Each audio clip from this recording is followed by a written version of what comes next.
সুপারি পাড়তে যেই না কাস্তে উঁচিয়েছে অমনি তার হাতটা অবশ হয়ে গেল। কাস্তেটা ঠং করে মাটিতে পড়ে গেল।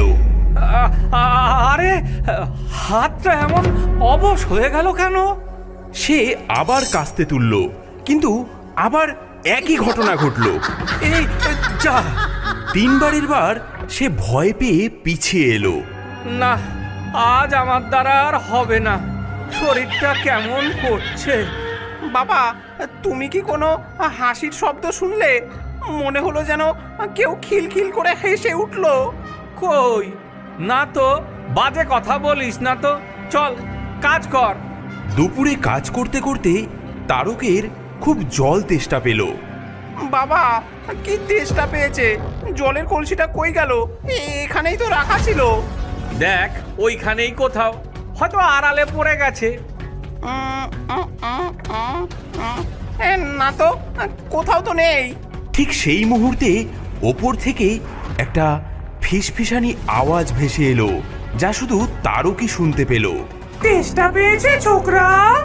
খুব পেয়েছে? যা, দুবার জল খা গে।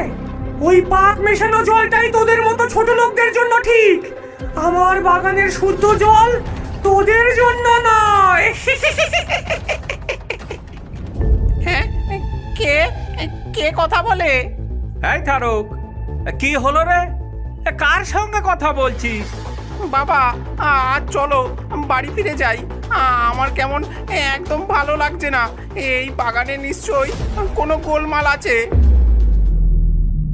সেই রাতেই শাকচুন্নিটা গাছ থেকে নামলো। তার চোখে মুখে দুষ্টুমিতে ভরা। সে দশরথ আর তারকের পরম যত্নে রাখা কাস্তে, খুরপি, দা, দড়ি সবকিছু এক জায়গায় জড়ো করলো। ওরে আমার লোভী মানুষ রে, আমার গাছের দিকে লোভ, তাই না?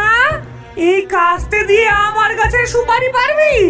দাঁড়া, তোদের সাধের যন্ত্র আমি এমন জায়গায় পাঠাচ্ছি যে খোঁজার জন্য পরের জন্মে আবার আসতে হবে। যা। এই বলে সে খ্যাক খ্যাক করে হাসতে হাসতে সব যন্ত্রপাতি এক এক করে পাশের ডোবাটার মধ্যে ফেলতে লাগলো। ডোবার মধ্যে ধপাস ধপাস করে পড়ার শব্দটা রাতের নিস্তব্ধতাকে ভেঙে দিল। এ কি রে তারক, সব যন্ত্রপাতি হাওয়া, কাস্তে, দা, খুরপি কিচ্ছু নেই। নিশ্চয়ই কাল রাতে চোর এসে চুরি করে নিয়ে গেছে, কিন্তু সব একসাথে। চলো তো পাশের ওই ডোবাটা একবার খুঁজে দেখি। সারাদিন ধরে তারা ডোবার মধ্যে খোঁজাখুঁজি করে মাত্র একটা মরচে পড়া খুরপি খুঁজে পেল।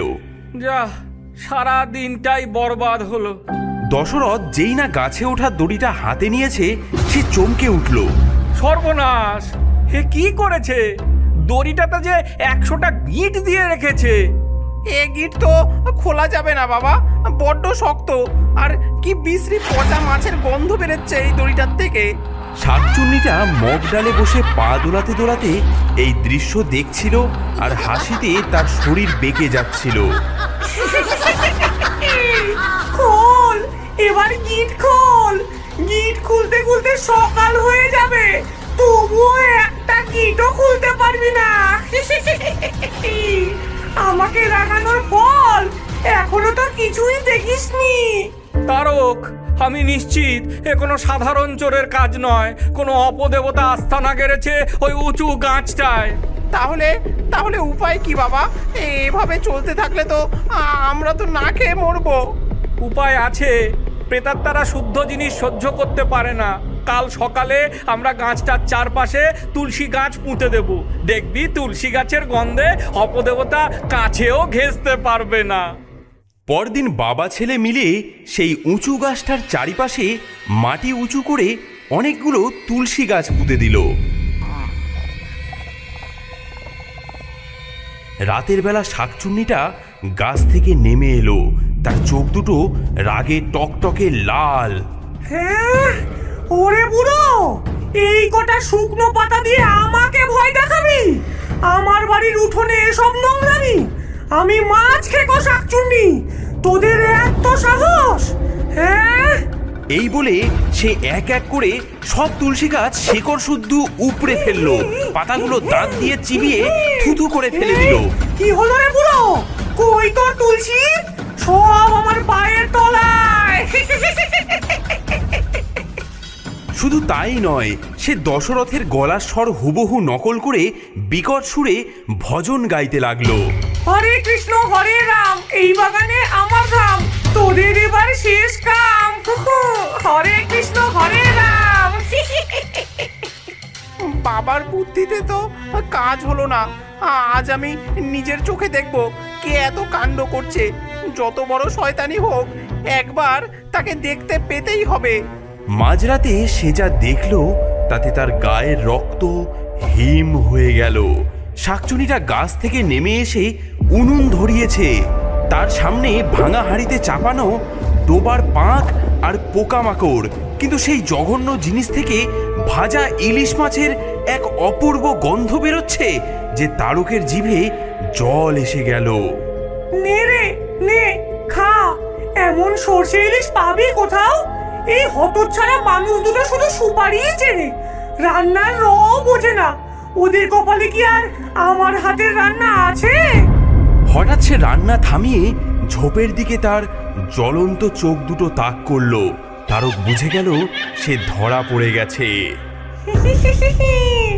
কি রে ছোকরা, লুকিয়ে লুকিয়ে আমার রান্না দেখছিস? গন্ধটা খুব ভালো, তাই না?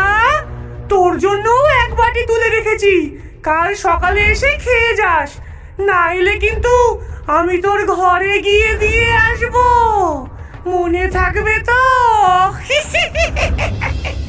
এই সরাসরি হুমকিতে তারক আর এক মুহূর্ত দাঁড়ালো না সেখানে। সে পড়ি কি মরি করে বাড়ির দিকে দৌড় দিল। পেছনে শাকচুন্নির অট্টহাসি প্রতিধ্বনিত হতে থাকলো।